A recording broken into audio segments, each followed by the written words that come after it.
Hello दोस्तों, welcome to my YouTube channel Jharkhand news Palamu में आप सभी का स्वागत है। और आज की खबर क्या है, मैं सीरियल बाय सीरियल बताने वाला हूं। झारखंड सहायक आचार्य प्रतियोगिता परीक्षा आचार संहिता लगने के बाद क्या क्या हो सकता है और सरकार की गलत नीतियों के कारण बहाली प्रक्रिया हुई स्थगित। आखिर मैंने ऐसा हेडिंग में लिखा है, इसका पीछे क्या रीज़न है, मैं सारा इस वीडियो में बताने वाला हूं। उससे पहले मैं छोटी सी रिक्वेस्ट करना चाहूँगा, हमारे चैनल पर आप पहली बार वीडियो देख रहे हैं तो चैनल को सब्सक्राइब कर लीजिएगा और बेल आइकन घंटी को प्रेस कर लीजिएगा। चलिए हम आगे बात करते हैं कि क्या आचार संहिता लगने के बाद भी, क्योंकि दशहरा पूजा यानी आपका 10-12 को ख़त्म होने वाला है, उसके बाद 15 तारीख के बाद आचार संहिता या 15-20 तक आपका आचार संहिता लग जाएगा। ऐसे में सुप्रीम कोर्ट का जजमेंट आने के बाद भी क्या क्या प्रक्रियाएं हो सकती है। अगर सुप्रीम कोर्ट का जजमेंट अगर आ जाता है, चाहे जिसके भी पक्ष में आए, अगर आ जाने के बाद स्टे हट जाता है तो क्या क्या प्रक्रियाएं हो सकती है, मैं सारा इस वीडियो में बताने वाला हूं दोस्तों। तो चलिए मैं एक एक करके बताता हूं कि आखिर क्या क्या हो सकता है। चलिए आगे हम दिखाते हैं कुछ प्रूफ के साथ। तो दोस्तों देख सकते हैं हमारे जिला अध्यक्ष, जिला नहीं राज्य स्तर के अध्यक्ष हैं जो परिमल जी का मतलब है, उनका संदेश क्या क्या आया है, मैं सारा इस वीडियो में आपको डिस्कस करने वाला हूं। और ये उन्होंने खुद अपने व्हाट्सएप ग्रुप में सेंड किए हैं और उसी को मैं आपको पढ़ करके बताने वाला हूं। देखिए आवश्यक सूचना क्या है, मैं आप लोगों को पहले ही वीडियो में के माध्यम से जो है सो सारी सूचनाएं दे दी है कि सर्वप्रथम हम लोगों का जो है सो प्रमाण पत्र की जांच का कार्यक्रम होगी, उसके बाद रिजल्ट प्रकाशित किया जाएगा। उसके बाद देखिए क्या है, एग्ज़ाम होने के बाद सर्वप्रथम क्या होगा, जेएसएससी के माध्यम से उसके देख लीजिए। क्रम निम्न प्रकार है। पहला है प्रमाण पत्र की जांच कार्यक्रम की सूची, जो भी अभ्यर्थी को बुलाई जाएगी उसका जांच होगा, दिनांक समय और रोल नंबर दिया रहेगा। उसके बाद यह आचार संहिता लागू होने के बाद भी जेएसएससी के माध्यम से सरकार या फिर जेएसएससी कर सकती है, पर इस पर किसी प्रकार की कोई रोक नहीं है। मैंने बहुत अच्छे तरीके से है ना वेरीफाई कर ली है, तथ्य के साथ यह बात कह रहे हैं, पीजीटी में ऐसा ही हुआ है। दूसरा नंबर है कि परीक्षा फल के उसके बाद प्रकाशित की जाएगी, उसमें भी रोल नंबर की सूची दी जाएगी, जिसको आम भाषा में मेरिट लिस्ट कहते हैं या फिर रिजल्ट भी कह सकते हैं। आचार संहिता लागू होने के बाद यह प्रकाशित नहीं की जाएगी। उसके बाद देखिए तीसरा पॉइंट क्या है, रिजल्ट प्रकाशित करने के बाद या फिर आम बोलचाल की भाषा में कहें तो मेरिट लिस्ट जेएसएससी शिक्षा विभाग को भेज देगी। उसके बाद क्योंकि जेएसएससी का कार्य होता है वो अपना परीक्षा लेना वगैरह सारा चीज़। उसके बाद देखिए क्या आगे है, अगला पार्ट्स क्या है मैं आपको बताने वाला हूँ। फिर आपका चौथा है शिक्षा विभाग जो है सो क्या कर सकती है, इसका मैं सारा चीज़ बता रहा हूँ दोस्तों।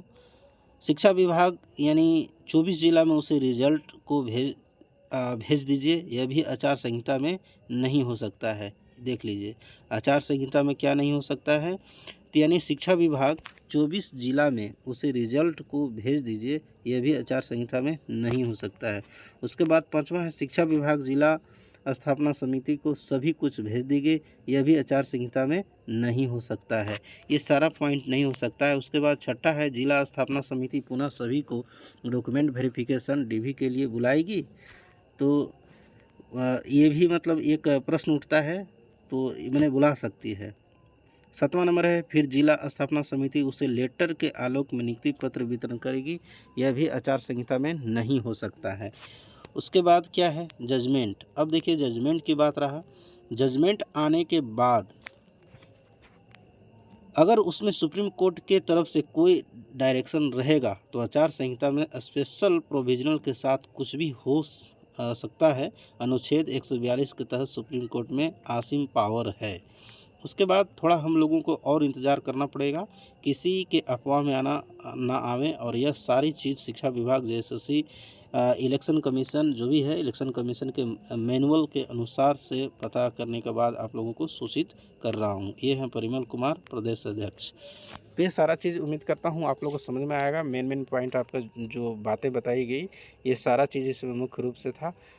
और मैं बताता हूँ, देखिए जेएसएससी का कुछ प्रूफ भी है जो मतलब पीछे हुआ था, उसके अनुसार मैं बता रहा हूँ। ये देखिए ये है कुछ जेएसएससी का ये झारखंड कर्मचारी चयन आयोग, आप लोग साइट पर जाकर देख लीजिएगा। और इसका क्या है, देखिए 6/9/2024 का ये क्या है, आवश्यक सूचना था।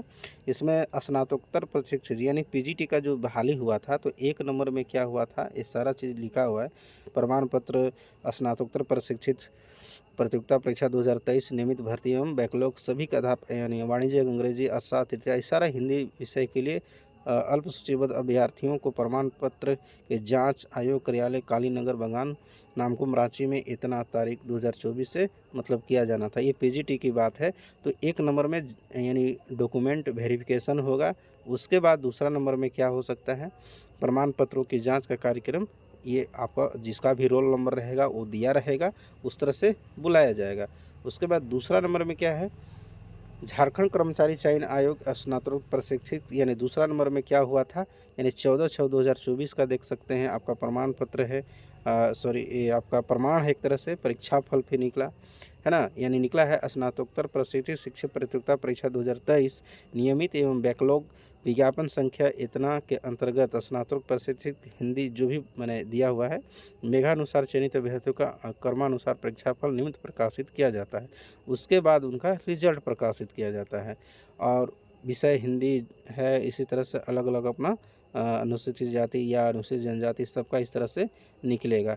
तो इस तरह से प्रक्रियाएं होगी। और दूसरा नंबर में इस तरह से पहले डॉक्यूमेंट वेरिफिकेशन यानी प्रमाण पत्रों की जो भी जांच होता है वो किया जाएगा। उसके बाद फिर आपका रिजल्ट प्रकाशित किया जाएगा, कि तब उसके बाद जिला में भेजा जाएगा और जिला से भी एक लेटर इश्यू होगा। उसके बाद फिर वहाँ से प्रक्रिया आपको बुलाया जाएगा, फिर से जिला में डॉक्यूमेंट्स वेरिफिकेशन होगा। उसके बाद आपका अंतिम प्रक्रिया में आप पहुँचेंगे। तभी लंबा प्रक्रिया चलने वाला है दोस्तों। इसलिए इसमें इस सरकार में तो फ़िलहाल अभी उम्मीद नहीं है। तब तक मैं ऐसा इसलिए हेडिंग में लिखा था, हेडिंग में आप देख सकते हैं मैंने लिखा हूँ कि सरकार की गलत नीतियों के कारण ही बहाली प्रक्रिया हुई स्थगित। ऐसा मैं इसलिए लिखा हूँ दोस्तों, क्योंकि देखिए, अगर जेएसएससी अगर या सरकार चाहती तो पहले जेटेट ले लेती, जो अभी फ़िलहाल में जेटेट निकाली है 2024 में। इसको पहले भी करा सकते थे, क्योंकि सरकार ठीक है, कोरोना काल में अगर एग्ज़ाम नहीं लिया जा सकता है तो 22 में भी ले सकते थे। 22 में लेने के बाद उसके बाद फिर अगर ऐसा होता तो अपना एक बार टेट करवा लेते, उसके बाद फिर अपना बहाली निकालते। और एक में जो 26,000 निकाले, एक में 50,000 की बहाली निकाल देते, तो शायद कोई दिक्कत नहीं होना चाहिए था। बट क्या हुआ कि सरकार इसमें पहले 2016 जो पास किए थे उनको मौका देना चाहती थी, लेकिन इधर सब लोग जो भी सी-टेट किए हुए थे उन लोग अपना हाई कोर्ट में गए। आप लोग मामला सारा चीज़ जान ही रहे हैं कि चीज़ को दोहराना नहीं है। अब तो इस तरह से सरकार जेटेट नहीं करवाई। अन्यथा फिर इसको पहले ही अगर मान के चलिए कि जैसे ही सरकार बना था, जैसे 2019 में बना था सरकार, 20 में ये बार-बार बोल रहे हैं कि 2021, बार-बार बोलते थे कि 2021 मेरा जो है सो नियुक्ति वर्ष रहेगा। 2021 में बोल रहे थे कि नियुक्ति वर्ष रहेगा, उसी समय बहाली ले लेना चाहिए 2016 को, तो शायद इतना रगड़ा नहीं होता। क्योंकि 16 में एग्ज़ाम और 17 में रिजल्ट आया था, 2-3 वर्ष अगर लग गया था तो ज़्यादा रगड़ा नहीं होता। 1-2 साल का मैनेज हो सकता था, लेकिन इतना साल बाद अंतिम में तो अगर लिया जा रहा है बहाली, तो फिर से टेट वाले को लाजमी है कि उन लोग भी कहाँ जाएगा। इसलिए इन लोग भी जो है सो अपना कोर्ट वोट कर दिया, अपना ये जजमेंट आज तक ही फंसा हुआ है। लेकिन उसमें भी जेटेट वालों को कोई गलती नहीं है, जो पहले पास कर चुका है। ये सरकार का गलत नीति है, इसलिए ऐसा सारा चीज़ हुआ है। और मैं बातें इसलिए मैं कह रहा हूँ क्योंकि सरकार जो है सो चाहती तो सारा नियम में संशोधन, ये सारा चीज़ लाने में इतना वक्त लगा दिया। और बहाली प्रक्रिया 2023 में हुआ, 23 में भी कई तरह के केस हुए। उसके बाद फिर आपका 24 में भी धीरे मतलब इतना सुस्त सरकार में, इतना सुस्त पदाधिकारी जितने भी है ना, यहाँ का जेएसएससी हो या फिर अधिकारी हो, शिक्षा विभाग हो, सब सुस्त लोग एकदम सुस्त हो गए हैं। मतलब सरकार के मतलब आदेश का भी पालन लगता है कि नहीं किया जाता है। इस तरह से अपना मर्जी से अपना चलते हैं। और इसीलिए जो है सो बहाली इतना दिन तक चला गया। और इस सरकार में उम्मीद मत रखिए कि बहाली भी हो पाएगा। फ़िलहाल ये इसमें बेरोज़गारी भत्ता देने के लिए भी हेमंत सरकार वादा करके आई थी 5,000 7,000, वो भी एक किस्त भी एक भी नहीं मिला, और आते आते पूरा फॉर्म भरवाए, कुछ भी नहीं मिला। ये सारे वादे याद रखना है दोस्तों कि सरकार कितना काम किए हैं, नहीं किए हैं, छात्रों के भविष्य के लिए क्या किए हैं, गांव में कितना विकास किए हैं, शहर में कितना विकास किए हैं, ये सारा चीज़ देखना है। और सरकार फिर चुनने का मौका मिल रहा है, अपना अपना मत है, अपना अपना सोच समझ के वोट देना है। मैं राजनीतिक वाली बात नहीं करूँगा, ठीक है। इस वीडियो में मेरा राजनीतिक देखना है तो फिर एक चैनल अलग है और उसी में सारा बात होती है। चलिए फिर मिलेंगे अगले वीडियो में, तब तक आज के लिए इतना ही। वीडियो को अंत तक देखने के लिए शुक्रिया, धन्यवाद। वंदे मातरम, जय हिंद।